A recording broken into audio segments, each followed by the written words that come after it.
आप सभी को मेरा नमस्कार। आज मैं आपको बताती हूँ कि एक असुर से तुलसी का विवाह क्यों हुआ और क्यों उनका विवाह टूटकर विष्णु भगवान जो शालिग्राम के रूप में थे उनका विवाह तुलसी से किया गया। इसके बारे में मैं आज आपको बताती हूँ। हिंदू धर्म में कार्तिक महीने का विशेष महत्व होता है। इस महीने में कई विशेष उत्सव भी मनाए जाते हैं। इनमें से एक है तुलसी विवाह। तुलसी विवाह कार्तिक महीने की एकादशी को मनाया जाता है, जिसे देव उठनी ग्यारस भी कहते हैं।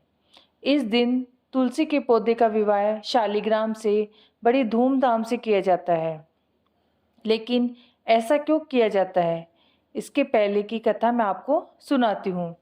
ऐसा कहा जाता है कि पूर्व जन्म में तुलसी राक्षस कुल में जन्मी थी और उनका नाम वृंदा था, जो भगवान विष्णु की परम भक्त थी।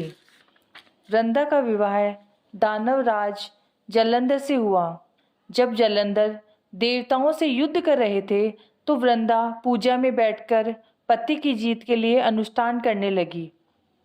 व्रत के प्रभाव से जलंधर हार नहीं रहा था और सारे देवता विष्णु भगवान के पास गए और मदद करने के लिए कहने लगे और इस समस्या को हल करने की प्रार्थना की। तब भगवान विष्णु ने जलंधर का रूप धारण करके वृंदा के महल में गए।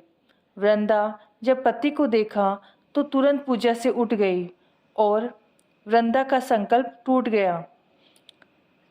संकल्प टूटते ही देवताओं ने जलंधर को मार दिया और इस पर वृंदा ने कुपित होकर भगवान विष्णु को श्राप दिया था कि वे पत्थर के बन जाए।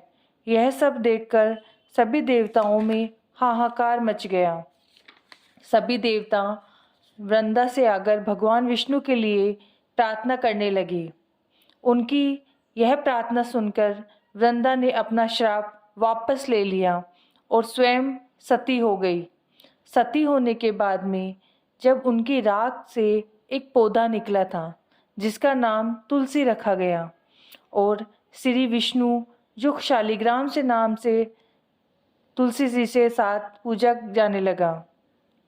शालिग्राम को जो विष्णु भगवान का ही एक अवतार है, उन्हें तब से ही तुलसी के साथ में पूजा जाता है और तभी से ही भगवान विष्णु भगवान के शालिग्राम स्वरूप का विवाह तुलसी के साथ किया जाने लगा है। आप सभी को मेरी यह कथा कैसी लगी? अगर आप और भी कुछ सुनना चाहते हैं तो आप मुझे कमेंट करें। धन्यवाद।